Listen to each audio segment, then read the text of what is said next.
Hello everyone, this is our English class and today we will study lesson 2, The Portrait of a Lady by Khushwant Singh. It is a very beautiful story and it is an Indian writer as well.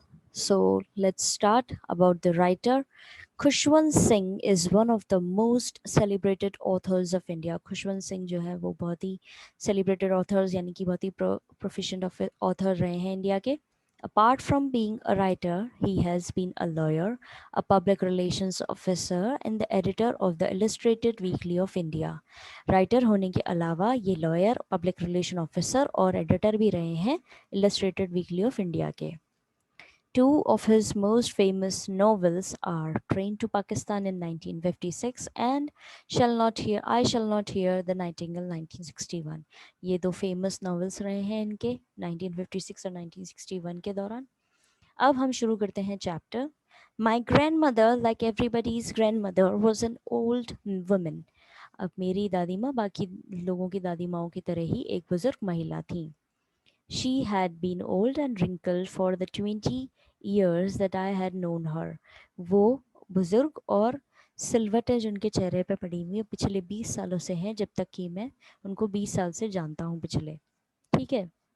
यहाँ पे ये अपनी grand mother के बारे में description दे रहे हैं कि किस तरीके से वो बाकी दादियों की तरह, बाकी लोगों की दादियों की तरह ही हैं और उनको मैं जब से देख रहा हूँ तब से वो बुजुर्ग ही हैं और उनके चेहरे पे सिलवटें भी पड़ी हुई हैं. People said that she had once been young and pretty and had even had a husband, but that was hard to believe. लोगों का कहना है कि वो एक ज़माने में जवान हुआ करती थी, सुंदर हुआ करती थी और उनका एक पति भी था. ये मेरे लिए विश्वास करना थोड़ा हार्ड है, मुश्किल है. अब ये यहाँ पर एक बच्चे के तौर पर अपने आप को प्रेजेंट कर रहे हैं और उसी तरीके से इनकी सोच के अनुसार ये बोल रहे हैं कि ये इनकी दादी एक ज़माने में यंग थी, प्रेटी थी और इनका एक पति भी था. ऑब्वियसली बात है, जब पति है तभी होगा पति, तभी तो क्या उनका आगे का वंश बड़ा है. ठीक है, तभी तो वो दादी कहला रही हैं. My grandfather's portrait hung above the mantelpiece in the drawing room. अब ये बता रहे हैं कि मेरे दादाजी का पोर्ट्रेट जो है टंगा हुआ है हमारे ड्राइंग रूम में मेंटल पीस के ऊपर. He wore a big turban and loose fitting clothes. उन्होंने उस पोर्ट्रेट के अंदर पहन रखी है एक बहुत बड़ी पगड़ी और ढीले कपड़े. His long white beard covered the best part of his chest and he looked at least 100 years old. अब ये पोर्ट्रेट के बारे में ही और डिस्क्रिप्शन दे रहे हैं कि उनकी जो लंबी सफ़ेद दाढ़ी है वो उनके सीने को कवर करती है और वो लगभग 100 साल के लग रहे हैं उस पोर्ट्रेट में. He did not look the sort of person who would have a wife or children. अब ये बच्चे वाली सोच जो है उनकी उसी हिसाब से सोच रहे हैं और बोल रहे हैं कि इस व्यक्ति के पोर्ट्रेट को देख करके ऐसा नहीं लगता कि इनकी कभी वाइफ या बच्चे रहा करते होंगे. He looked as if he could only have lots and lots of grandchildren. उनको देख करके ऐसा लग रहा है कि इनके पास बहुत सारे पोते पोतियाँ होंगे.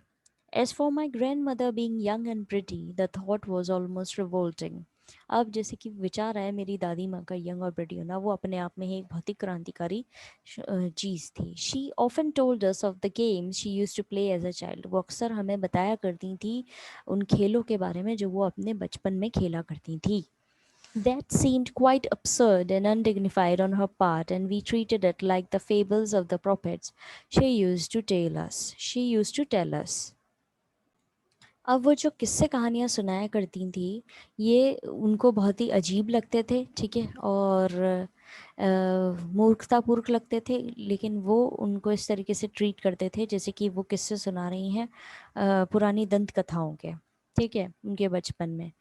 She had always been short, fat and slightly bent. वो हमेशा से ही मोटी और छोटी और थोड़ी सी झुकी हुई रहती थी. Her face was a crisscross of wrinkles running from everywhere to everywhere. उनका चेहरा जो था वो लकीरों से भरा हुआ था, रिंकल्स पड़ी हुई थी उस पर, एक जगह से दूसरी जगह, दूसरी जगह से सारी जगहों पर. No, we were certain she had always been as we had known her. और हम लोग इस चीज़ को माने हुए थे कि हम जैसे उनको देख रहे हैं वो हमेशा से ऐसी ही रही हैं. old, so terribly old that she could not have grown older and had stayed at the same age for 20 years. बुजुर्ग, बहुत ज़्यादा बुजुर्ग, इतनी बुजुर्ग कि वो इससे ज़्यादा बुजुर्ग कभी हो ही नहीं रही होंगी और हमेशा से इसी तरह की रही हैं, 20 साल से इसी एज को वो मेंटेन करे हुए हैं.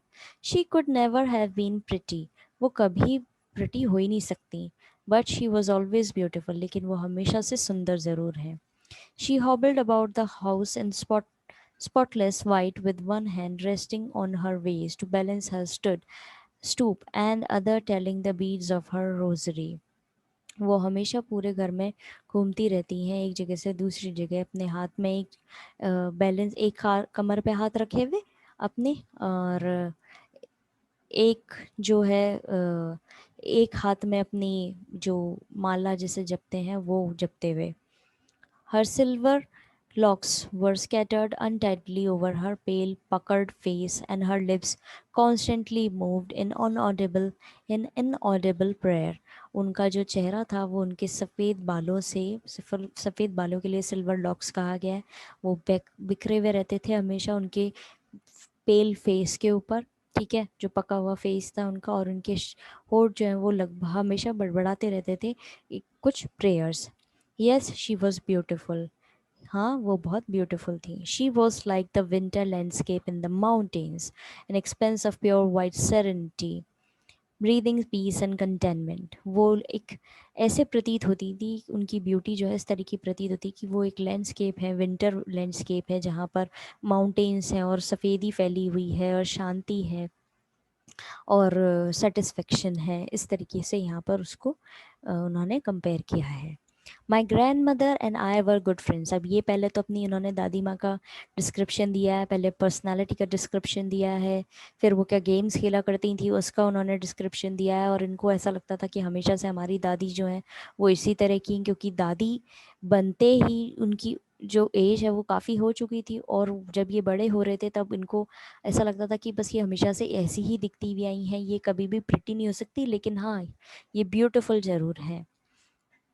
वो पूरे घर में घूमा करती थी, ठीक है, और सफ़ेद साड़ी उनकी हुआ करती थी, स्पॉटलेस बिल्कुल, और एक हाथ में माला पकड़ करके, एक हाथ जो है कमर पे रख करके वो चला करती थी, और अपने बैलेंस को मेंटेन करते हुए.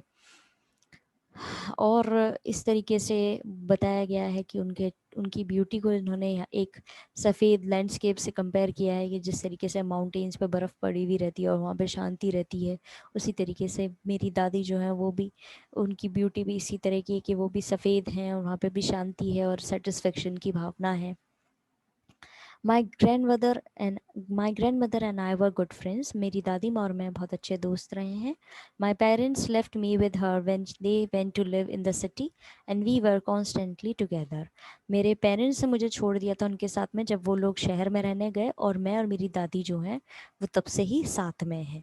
She use to wake me up in the morning and get me ready for the school. वो मुझे उठाया करती थी सुबह और मुझे तैयार किया करती थी स्कूल के लिए. She said her morning prayer in monotonous sing song while she bathed and dressed me in the hope that I would listen and to get to know it by heart.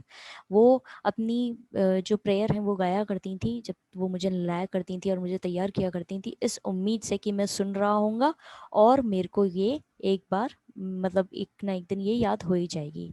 I listen because I loved her voice but never bother to learn it. मैं सुना करता था क्योंकि मुझे उनकी आवाज़ पसंद थी, लेकिन मैंने कभी भी सहमत नहीं उठाई कि मैं उसको याद करूँ.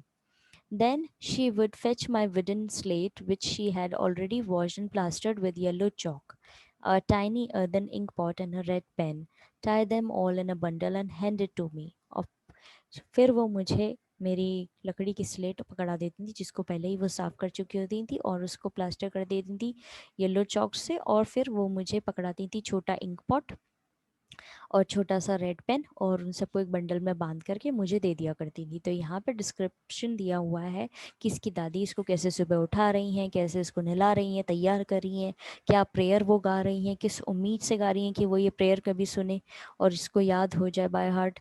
और ये सुनता था इसलिए क्योंकि नरेटर जो है वो इसलिए सुनते थे क्योंकि वो उनको अपनी दादी माँ की आवाज़ अच्छी लगती थी, लेकिन उन्होंने कभी भी एफर्ट्स नहीं लगाया कि वो उसको याद करें. अब बताया जा रहा है कि कैसे वो उनकी चीज़ें इनको पकड़ा रही हैं, पेन हो, इंक पॉट हो, और कैसे बंडल में बना करके सब दे रही हैं. After a breakfast of thick stale chapati with a little butter and sugar spread on it, we went to school. अब ब्रेकफास्ट के अंदर बताया जा रहा है कि वो मोटी चपाती जो है बना करके देती थी.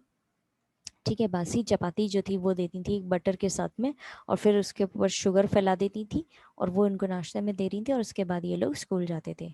She carried several stale chapatis with her for the village dogs. और वो बाकी की चपातीज जो थी बासी, वो गए गाँव के जो कुत्ते हुआ करते थे, स्ट्रीट डॉग्स हुआ करते थे, उनके लिए ले जाती थी, उनको डाल देती थी. तो इस तरीके से हमने पढ़ा आज की किस तरीके से खुशवंत सिंह जो है वो अपनी दादी का डिस्क्रिप्शन दे रहे हैं, अपने बचपन का डिस्क्रिप्शन दे रहे हैं कि कैसे इनकी दादी के पास ये रहा करते थे जब इनके पेरेंट्स उनको छोड़ के चले गए थे शहर में रहने के लिए, और कैसे इनकी दादी जो है वो इनको पाल रही हैं, उठा रही हैं, स्कूल के लिए तैयार कर रही हैं, इनको सामान दे रही है, इनको नाश्ता खिला रही है, और इनको स्कूल छोड़ करके आ रही हैं. So now students, you have to study this chapter line to line, and before studying this chapter you should go through the glossary part, and it will help you to understand this chapter in a better way. That's all for today. We'll continue this chapter in tomorrow's class. Have a nice day ahead, students. God bless you all.